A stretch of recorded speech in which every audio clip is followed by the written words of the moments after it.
Meat alternatives. The term refers to substitutes for meat which are made of vegetarian ingredients. With increasing awareness of animal rights and the environment, the market for meat alternatives is exploding. In fact, according to a recent report, alternative meat is forecast to replace more than half of all meat in the world by 2040. South Korean companies are also jumping on in this trend, with both startups and conglomerates launching new meat alternative products.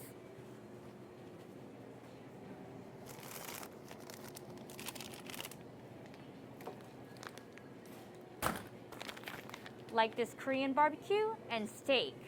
But what exactly are meat alternatives? Well, there are many types of meat alternatives as different companies incorporate different technology as they try to replicate the taste of meat. First, the plant and fungus-based meat substitutes use ingredients already familiar like soybeans and mushrooms. Some examples that are at the latter stages of development are soy, wheat, rapeseed oil, and mushrooms. The ones that are being developed are peas and rice.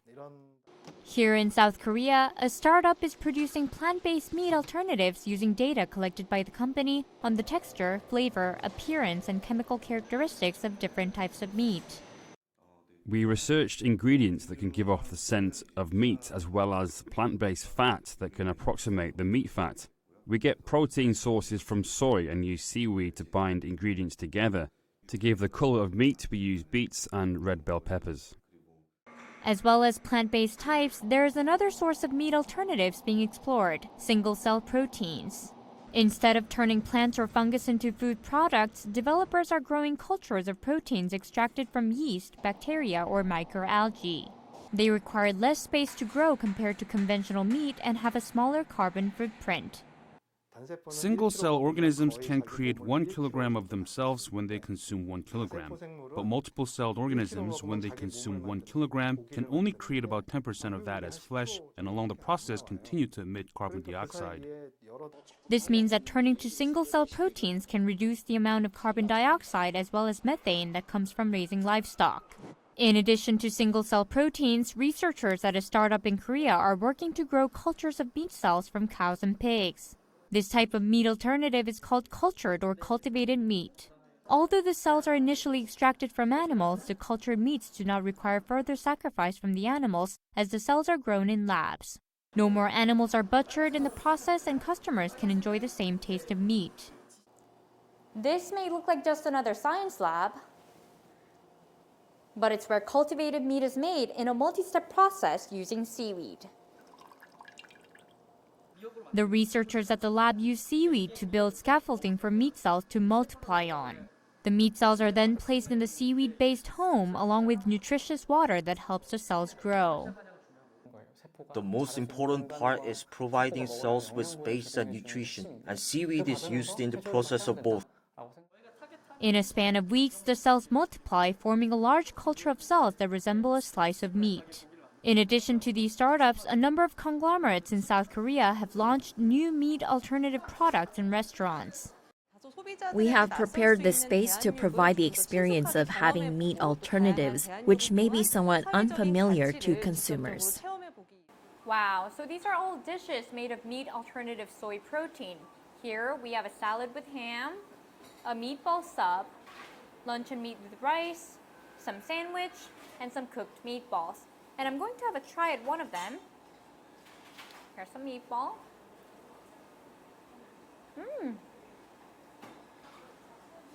It's chewy, it's savory, and has just enough taste of fat that I couldn't tell this apart from real meat. It's really good. And here's a sandwich.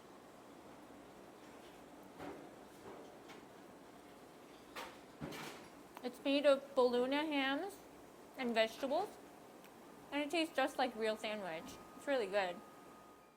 대체육을 드셔보신 적이 있나요? 아니요, 없어요. 처음 드셔보셨는데 네. 맛이 어떠신가요? 저는 구분 잘 못하겠다고 생각이 들었어요. 그냥 일반 햄이랑 대체육이랑 맛이 비슷해서 지금 그 얘기하고 있었거든요. 네. 맛은 어떠신가요? 맛있어요.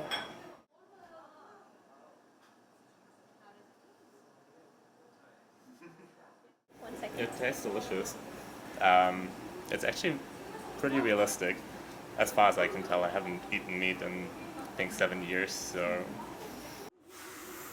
But there still are concerns regarding the safety and regulation of meat alternatives. As the meat alternatives market is still emerging, different countries have adopted different standards for regulation.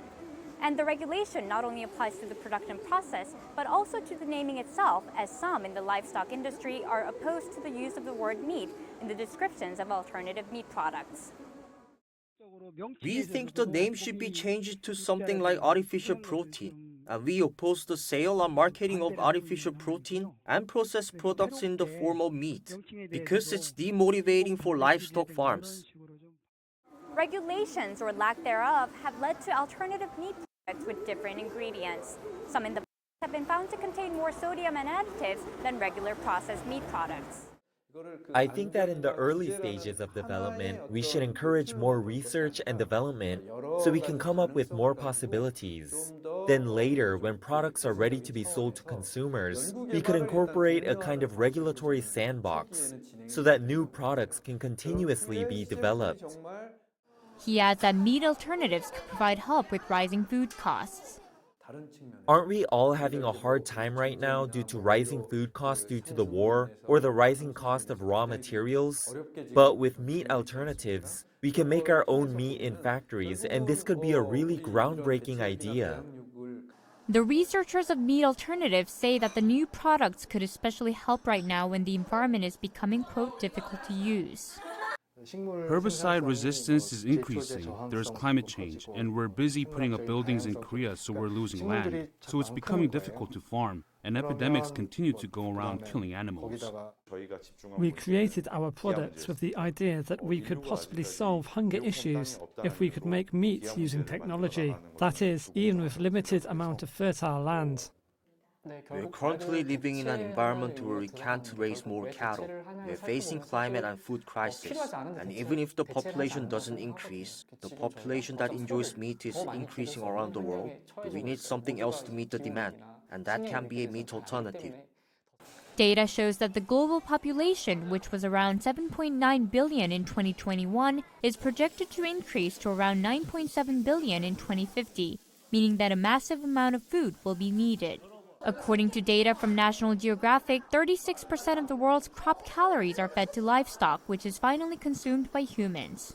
This means that if we eat less meat, there may be more food around for humans around the world to consume. And meat alternatives can mark the initial steps to such change, one meaty bite at a time. 이시후, 아리랑뉴스.